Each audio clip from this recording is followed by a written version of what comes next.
If you don't plan, you don't do.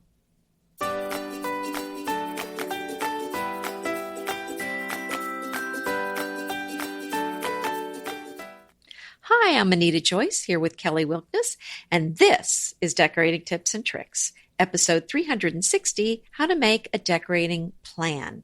And the show notes for today's episode can be found at decoratingtipsandtricks.com/360.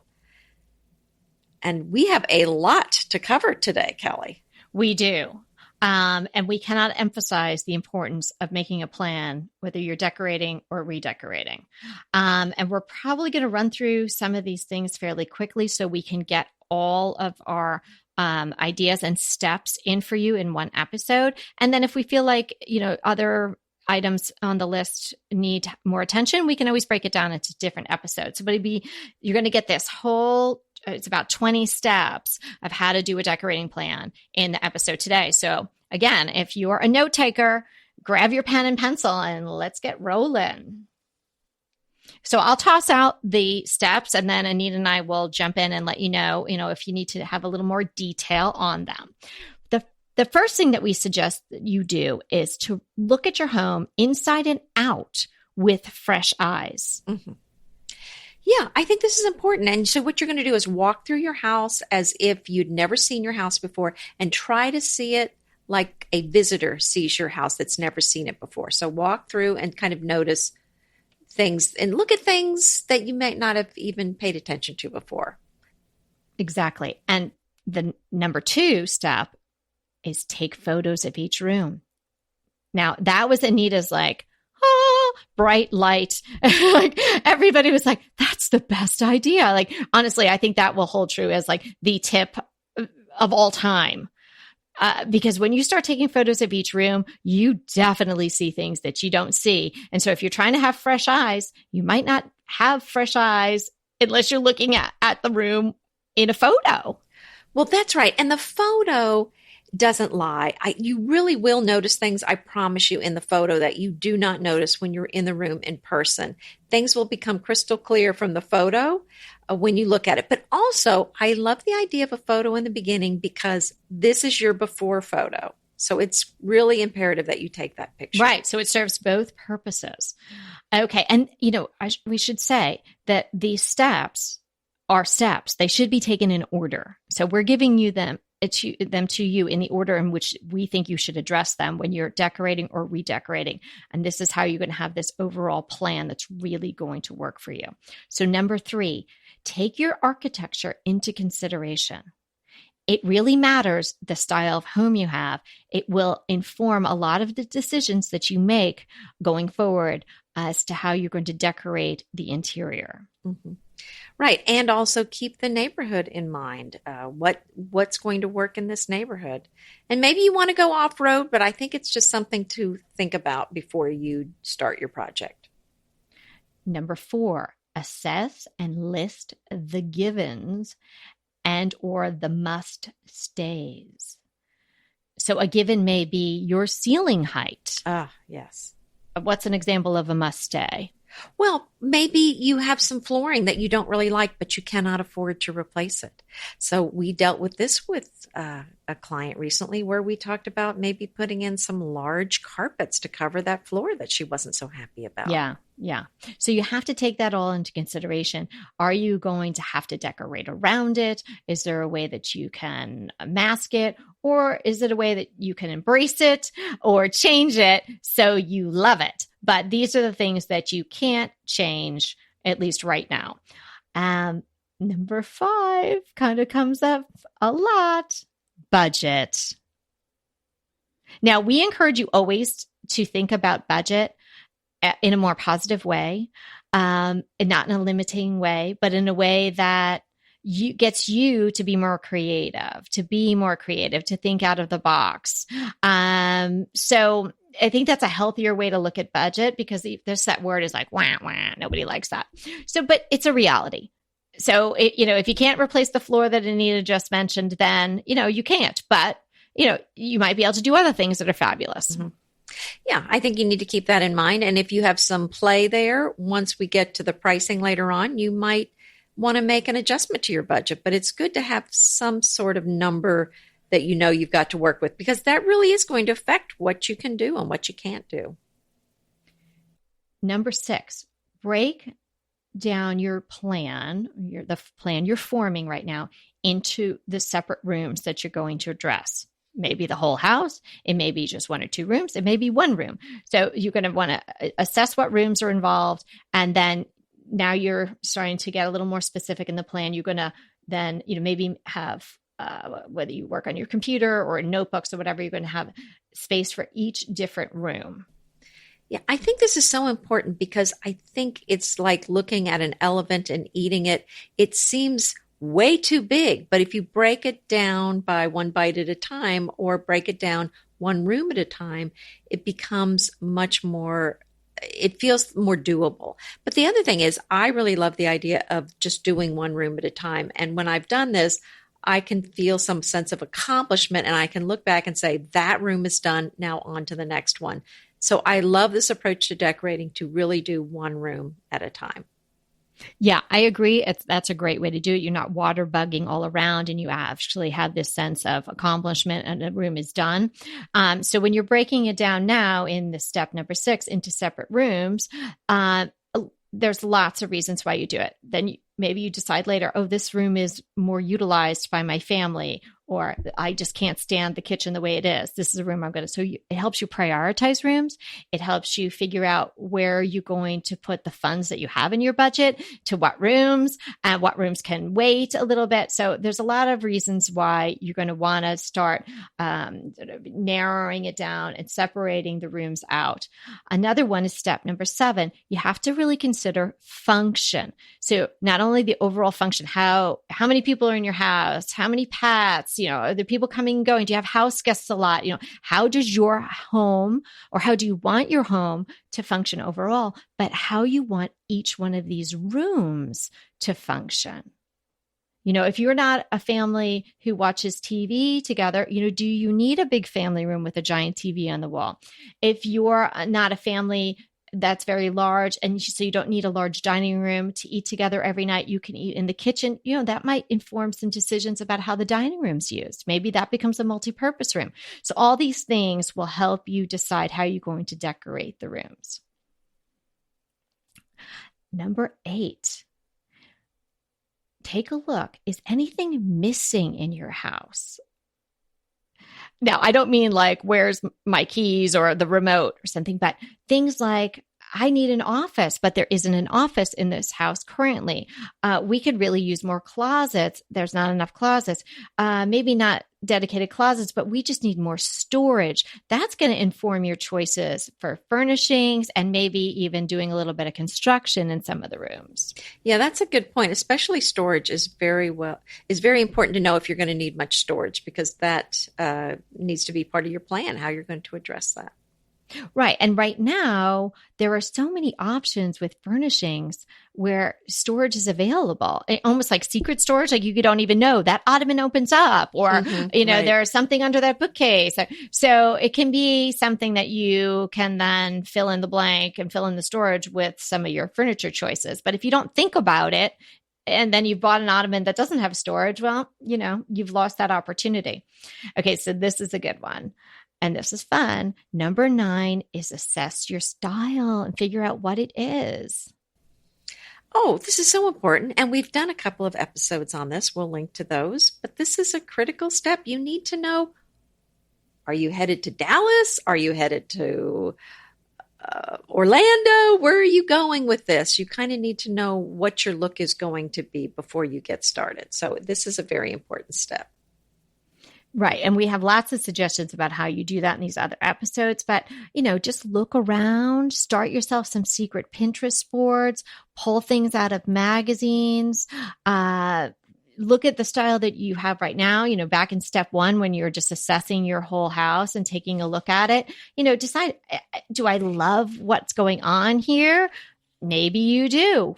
Fantastic. How could I add more of that? Or if I want to get away from a certain look or a certain color palette, how am I going to segue? Because sometimes you just can't go from one look to another right away. That's very expensive, dramatic, and just may not be within the budget. So figure out what your style is, what you want your style to be. We would suggest number 10 is to make a Pinterest board for each room that you're going to be decorating. Don't mix them. So make these secret boards, whoever, Annie's bedroom, the Murphy's family room, whatever it is, make boards for each room and then pin things accordingly. And that'll help you not only, separate them out functionality wise, but look wise, style wise, and then you can see overall, where you're going with regard to the look and the color palette.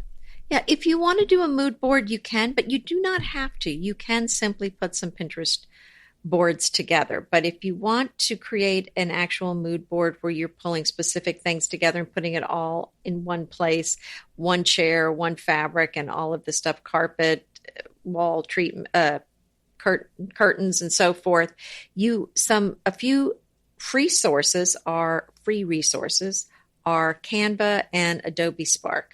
So you can try those. Yeah, and that's pretty easy to do, and it's fun. Okay, so now we're talking about separating the rooms out. Now we would suggest in number 11 is to prioritize the rooms, because as Anita pointed out, it really is very satisfying to do one room completely rather than, I put a lamp in the bedroom and I got a chair for the living room. Then it feels like you're not really done. It's going to take you a lot longer to get that satisfaction. So prioritize the rooms, decide where, what you're going to tackle first and where most of the budget is going to go. And Anita loves this one. Step 12, your palette. Oh, the color palette. Yeah. Yes, you just want a few main colors and maybe up to 4 supporting colors. And this is going to be very important. We're going to try to stick with these colors as you decorate the room. Yeah. So as we've said over the 2.5 years of decorating tips and tricks, a limited color palette. That doesn't mean it has to be neutral. It just, neutrals are nice to work into every palette, but limited. You don't want a zillion different colors. So we can reference different episodes that we talk about the limited color palette, but it comes up over and over again. And we know a lot of you have started embracing that way to decorate because of you've been emailing us about it. And so it really does work. So you haven't tried the limited color palette, definitely give that a whirl. Number 13, lucky number 13. What you will use, give away, sell, reupholster, and or paint or upcycle in some way. Assess. Now we're gone from rooms now and colors and style and all that. Number 13, we're starting to get a little bit more specific, right? So we're going to talk about actual pieces of furniture, actual pieces of decor. Yeah, so there may be something in your room you really have never liked. Now is the time to think about getting rid of it, giving it away, or selling it, consigning it. There's so many options for moving furniture out of your house, whether you give it away or sell it. I think this is the time to look at that. And sometimes the solution is just to paint it. Don't you just love a great recommendation from a friend? Well, we're delighted to be recommending these companies and their wonderful products to you today. And let them know your friends at DTT sent you. Go ahead, clean out your closet, then head straight to Quince. I love every item Quince offers, from wardrobe to decor, and I can really recommend their Ultra Stretch Super Wide Leg Pant at $49.90. The price is unbeatable, and the look is so flattering. It keeps you in on top and flares out of the bottom. Everything feels right with Quince. The price, the quality, and the sustainability. Quince offers a range of luxury wardrobe and home goods at prices within reach. And like Quince's clothing, their home goods are priced 50 to 80% less than similar brands. Quince only works with factories that use safe, ethical, and responsible manufacturing practices, along with premium fabrics and finishes. Once you've cleaned out your closet and refreshed with Quince, you can also add something to your home decor. So give your wardrobe and your home the refresh it needs with Quince. Go to quince.com/DTT to get free shipping and 365-day returns on your next order. That's Quince, QUINCE.com/DTT for free shipping and 365-day returns. Quince.com/DTT. And let me know how you love those pants. BritBox just keeps getting better. The new Archie is amazing. And it's not the comics. It's about Cary Grant. Archie is the brand new limited series starring Jason Isaacs as Archie Leach, the man who became Cary Grant. From the award-winning screenwriter of Philomena, Archie tells Grant's born in Britain, made in Hollywood story, the dramatic grit to glamour transformation that led him to become one of the most famous people in the world. You are going to absolutely love the acting, but also the styling, the outfits, the scenery. It's the first time his story has been told in collaboration with his daughter Jennifer Grant and ex-wife Diane Cannon. The performances from Jason Isaacs and the rest of the cast are amazing, and it's only available on BritBox. So sign up for BritBox today to stream Archie and other fan favorites from any device. And we have a special limited time offer for our U.S. and Canadian listeners. Get 50% off, yes, that's 50% off your first month when you sign up for a monthly plan. But only if you go to BritBox.com and use our promotion code DTT at checkout. You're going to love Archie. So head over right now and get 50% off your first month of BritBox. Use the promotion code DTT at BritBox.com. The fresh eyes thing that we talked about way back in step 1, while you're looking with fresh eyes, you might make some notes to yourself. I'm on the fence, but maybe, grandma's upright piano needs to go, or I never my coffee table, it looks like it got stuck in 1985. These things now, when we're at step 13, it's time to sort of let them go. Don't get, unless you hate it, don't get rid of it until you've done all these other steps. Because who knows, you might find a place for it. And it might, giving new life, might work in a different room. But now we're at step 13. You've done all this other work.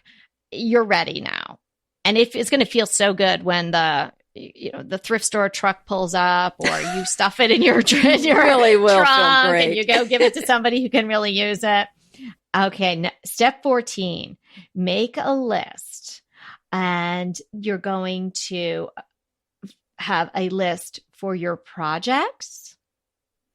And that is going to be, maybe what you're painting, or, what you need to get a carpenter in for. Mm-hmm. Right. Or any kind of workman that you're going to have come in and do this or that, or curtains that need to be hung. I think there's a list of things of labor activities that might need to occur in your project. Right. And again, all these steps should be done in this order for best effect, but they interrelate. So you make a list of these projects, and if some of them involve contractors and whatnot, go get your estimates, because that's going to figure into, number 5, your budget, right? So all these things are going to be able to help you inform your decision. So, really, what room are you going to pull the trigger on first and get going on first? And then 15 is also a list, but this is a fun list. You're going to make a list of things that you would like to buy. You are not going to buy anything yet, but you're going to make a list. Oh, darn. No, you bet. I hope no one was shopping between step 1 and step 15. It's so hard. You can make a list of things that you're going to buy. And it can be very specific, because maybe you had your eye on things while you're doing all this. It could also be very general. I need 2 chairs. I need a coffee table, things like that. So make a list of the things you're going to buy. Again, this list, if it's super long, may really impact your budget. This list, if it's super short, maybe means that you can put some of that money towards creating a closet that you wanted. But if you don't know, if you can't see all the things that you need or all the things you'd like to get, then it's going to be hard to know where you should put the funds and put the efforts. Step 16, this is a fun one too. Start to collect your paint chips, swatches of fabric, swatches from maybe natural woven shades, anything that is something that you would want to put into the house that you can order a swatch for, whether it's free or they charge you a couple bucks. It's so worth it. Oh, I think this is really critical because the monitors on the computers are not all set the same way. So something can look one way in a picture and then different when it arrives. Sometimes the product has changed slightly at the manufacturers, but they haven't updated the photos. And some photos have been adjusted just to make it look better, and that's not really what it looks like. So if you can get swatches and fabrics, I highly recommend that. Yeah. And then 17, in this step, you're going to research the prices and the availability of the things that you want to get. Because you will be surprised if you take some time. Sometimes the prices vary wildly. Yes. And also, here's another tip. Depending on the item that you're going to get, they also might vary wildly the time of year that you're buying. Yes, yes. Oh, and just once you have your list of what you want to buy, now you can start checking the websites to see when they're going to have their sales. And when you see it's going on a pretty good sale, then you know that's time to buy it. Right, right. And there's certain times of year, I think that there are better prices for different items. So, just that things make sense. There's also seems to be a lot of white sales and things like that in January. And so I don't know what's the best time to buy a sofa, but I'm sure if you Googled it, somebody would tell you. Probably the fall, because that's popular. Oh, yeah? Okay. Well, before the holidays. Before the holidays, right. A lot of things, right. Before the holidays, because people are wanting their house to look shipshape because maybe they're having company or something like that. Step 18, double check your measurements before you order anything. So that would mean, or impact, I should say also, the scale of what you're purchasing. Again, a lot of your shopping might be done online, and that chair that looks so comfy just may be too big for your room or too big to get into your room. So these are all things that you need to check out. Yeah, my old red sofa almost didn't make it through the front door of my old house. So right. Yeah. There you go. Yeah, I was really sweating it. So be sure that's going to fit through your door and it's going to work in your room, because that's another thing that we see a lot of is furniture that's maybe not quite scaled properly for a room. So that's something that would be nice for you to know before you buy it. Right. And think about how, obviously you're going to be excited and think about how these pieces are going to work in your room and whatnot, but do think about the balance of the room, the scale of the furniture, and how the shapes of the furniture relate to each other. If everything is really heavy, even if you think, oh, it's a light color or whatever, if it goes to the ground, if it's got a slip cover, if it's got, like kind of a skirting on it, and it just looks like a big solid piece, you might not want all your pieces of the room to look like that. Maybe you want some piece where you're seeing a little bit more leg, something that's a little airier, just sort of balance out the visual weight in the room. So, and even if you say, I would order less and then go back and maybe add the accent chair or add the extra table or something like that. Because, once you get it home, it's very hard, especially if you've ordered it online, to return furniture. Absolutely. I think that's an excellent point. Okay. So 19, now you get to buy everything in prioritized order. My suggestion is buy the big stuff first. Mm-hmm. Obviously do your shopping like we talked about, and you're going to compare prices, try to get the best price. But if you start buying you all of a sudden you have a whole guest room full of little decor pieces and, guest towels and a vase and all this stuff. And all of a sudden the budget is like going out the window because you bought all this little stuff. Buy the big stuff first. You can always add in the little stuff later on.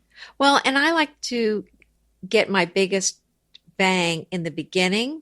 So if you do your bigger pieces first or your bigger things first, that's going to impact the room more than some small little tray that you're going to put somewhere.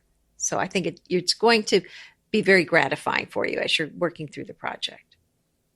Yeah, good point. And number 20, the best one. Yes. Put your feet up in your room. Oh, I love it. Pop a bottle of champagne, make yourself a cup of tea, invite some friends over, enjoy your space. You did it. You went from step one, you assessed, and you came all the way to sitting in that room and enjoying the beauty that you've created. So definitely try to get in all your rooms and use them to their fullest potential and use them the way you want to use them with your family and your friends. That's the joy of putting this all together, right? I mean, it's not because, you're waiting for a magazine to come and take pictures. The point of all of this and all we talk about all the time is to create this space that's a warm and cozy and embracing atmosphere for you and your family. And I think going through these steps, Anita and I just didn't make these up off the top of our head. Like this is how we approach things. And then we came together and we sort of tossed ideas back and forth, and we combined our ideas and our practices together to put this list together for you. Yeah.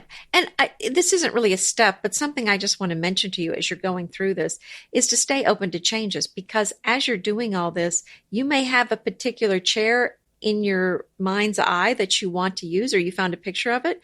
But then when you go shopping, you can't find it. Maybe it's out of stock. Maybe the price is just ridiculous. So, just have some flexibility. Or you may find that you had one thing in mind, one table in mind, but then when you start looking, you find something you like even more. So be open, be flexible, and I think it's going to be a much more fun process. And it is so fun. And, I think breaking it down into the steps, you can do a few of them. A lot of them are prep work, just like when they say about painting, like 75% of the job or more should be the prep work. Like you need to do the prep work to get the results that you want. Mm-hmm. Yeah, there's a lot that goes into this. And I'm actually thinking about doing a kitchen redo of the vacation rental that we have. And there's a lot to it. And it's even more difficult because I don't live there. So, I'm really going to have to go through all these steps to make sure that everything's going to come together properly. And she goes over each type beautifully and really explains what each personality type is all about, the motivations, what they do when they're in balance, when they're not in balance. And I found this to be very helpful for my own personal help in dealing with people. I've been very familiar with the Myers-Briggs personality types, but I felt like this better explained the people in my life to me, where I finally went, oh, okay, that explains that, and this makes sense to me. And so I think it's been very helpful to help me better understand people. So you might enjoy that one. Oh my gosh. Well, you guys should know that.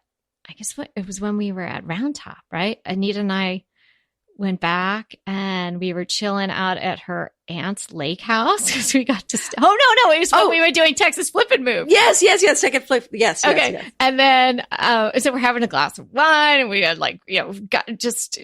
showered up, got all the dust and dirt and grime off from the day and chilling out, and Nita was like, "You want me to give you a personality test?" She loves those. I do. I had never been given a personality test. I don't think she ever gave me my results. I did too. I'm joking. You're like, oh, that explains of course, but it. see, what explains it is my personality type spends 10 minutes on something and thinks they're an expert. So does that explain something to you? Oh yeah, there you go. So there you go. Whatever. Oh yeah, it's fun. I had fun with it. It was really interesting. So yeah, I'm going to check that out.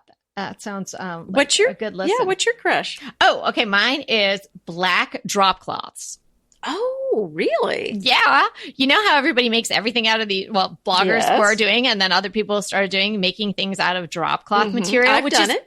Which is a really cool material and washes really well and can soften. So I was looking around for something to throw over my sofa because of my doggies and also a few other purposes. I wanted to do some outdoor curtains, actually in my garage to sort of, cover up some of the bins and stuff. I still haven't done that, but I purchased this black drop cloth and it is fantastic. It's a great way to get a big expanse of sort of a black canvasy type material. And I mean, obviously you could turn it into anything, but I thought they only came in that sort of flaxy color. How fun. What a great idea. Yeah. So, I mean, it's kind of like, these. Yeah, let your imagination run with it. But, even if you wanted to do, true outdoor curtains with them, that could be so cool. Well, but the other thing is, if you're making something big, in my book, French Accents, I have a tutorial on how to create a long drop bedspread from drop cloth. And the reason that's such a nice fabric to use is because it's so inexpensive compared to going to the fabric store to buy fabric.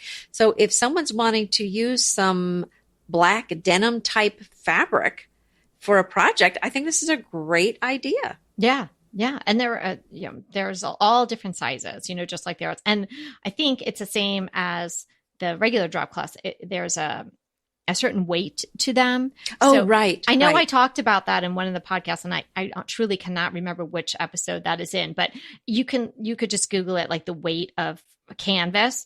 And so then you'll understand how to read the descriptions. So some are a little heavier duty than others. And so you can decide, what is best for your type of project. If you're using a sewing machine, you might not want something that's so industrial strength. Right. So take a look at that. And I just want to give a shout out to somebody who emailed us right now, Lizzie O. It was just such a fun email to get. Lizzie is a congressional staffer. She had some time off and she was wanting to kind of, refresh her home a little bit. And I guess she was searching around, I don't know, on iTunes or PodBean or whoever, looking for podcasts because she listens to political podcasts and she was getting tired of them. And I can see why. I can't imagine that. Right.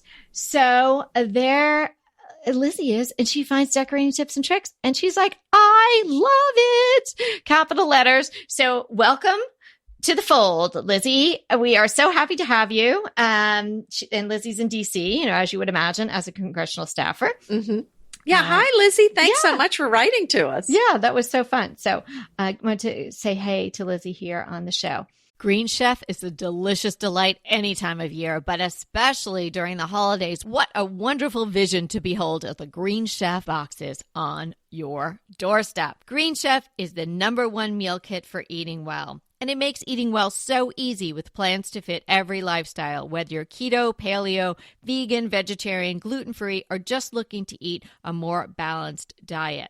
So let Green Chef take the work out of eating clean this holiday season. And if you've got guests coming, shop Green Bundles. They're now available at the Green Market. It's your one-stop shop for nutritious grab-and-go breakfast, including vegan options, brunch kits, wholesome lunches, ready-to-eat snacks, veggie sides, and more. You can feel your best this December and do your best with Green Chef because they offset 100% of the delivery emissions as well as 100% of the plastic in every box. Go to greenchef.com/60DTT and use the code 60DTT and get 60% off plus 20% off your next 2 months. greenchef.com/60DTT and use the code 60DTT to get 60% off plus 20% off your next 2 months.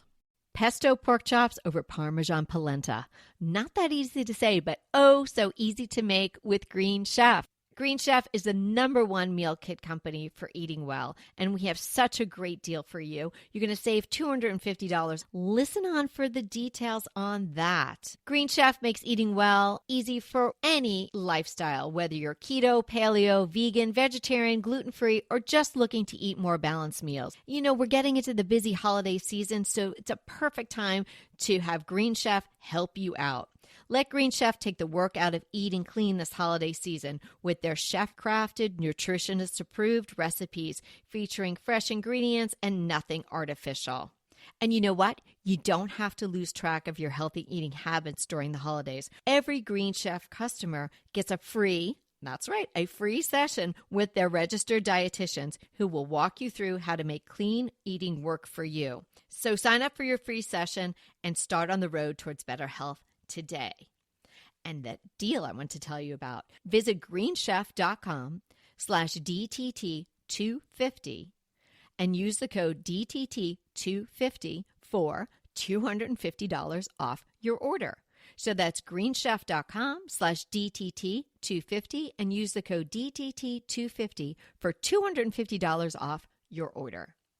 Our question today is from Terry, and the question is about kitchen cabinets. So we're not really getting into color or whatnot. I'm really not sure what color Terry is intending to have them be or paint, but she is refacing some existing cabinet shell, the shell of the cabinet, I should say. And so she needs to choose the front. And so she was asking us, what do we suggest for a timeless look? Well, I love the shaker front cabinets. Now, if she has a contemporary kitchen or she wants a more contemporary look, then I would suggest those flat front doors where it just looks like a wall, and the drawers and cabinets, it all just looks pretty flush. I think that's a very nice look for a contemporary house. And then, like I said, the shaker for a more traditional look. Now, can you explain shaker in case anybody's can't conjure up that image? Well, it's like you took a little strip of wood and outlined the door or the drawer so that there's a little, what is it, like an 1.5 to 2 inch piece of wood that basically outlines the door. Right. So it's almost like a frame around the wooden door, but it's set on top of it is the shaker look. So see, you said it better than I did. Well, no. Sometimes I take so long to say something. Everybody knows that, but you said it succinctly. I think that would be a great choice, Terry. And that the shaker kind of goes with, any look. You might also find one where it has this shaker, as we're saying, like that extra piece of molding around it. But then maybe there's like a little bevel, like a little quarter round or something that joins the molding to the flat front. That gives it a little bit more of a profile. I have that sort of look. So mine is not, like shaker, I don't want to say it's severe, but it's basically like a 90-degree angle. So you might want to have something that has a little bit more profile in there. But here's the cautionary tale. Uh-oh. Okay. I love my kitchen cabinets, and they just are very pretty.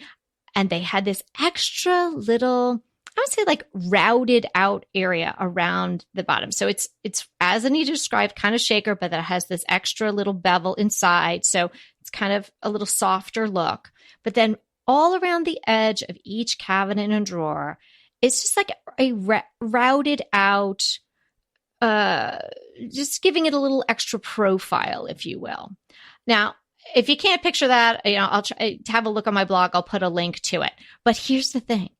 It looked great until 6 months went by. And then anytime there's a spill or even a little just dust gets in there, it makes me a little crazy. I would actually have to go in with a Q-tip or a little kind of flattened out piece of wet rag or paper towel. Oh no! And kind of shoo back and forth to clean it. And really, at the end of the day, I mean, it looks nice, but it's not really adding all that much to my kitchen. So what I'm saying is, be careful when you're picking the cabinet faces.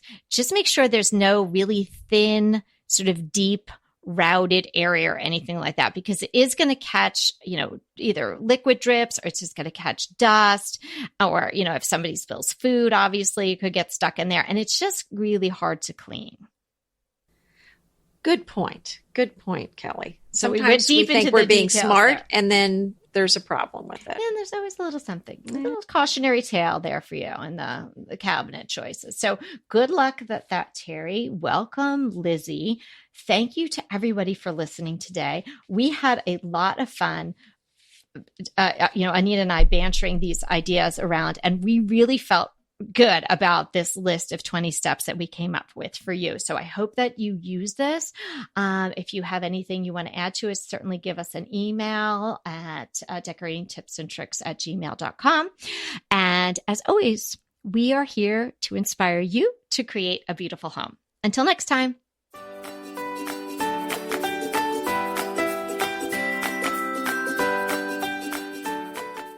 I want to remind you that we are available for design consults. We take on your design dilemmas, questions, renovations, any project you want to talk about, any room, any space. We are here for you. And we really do enjoy doing these. And I think we've helped people a lot. So if you want to sign up for a consult, head to the link in the show notes. It's decoratingtipsandtricks.com/consult. We hope to talk to you soon.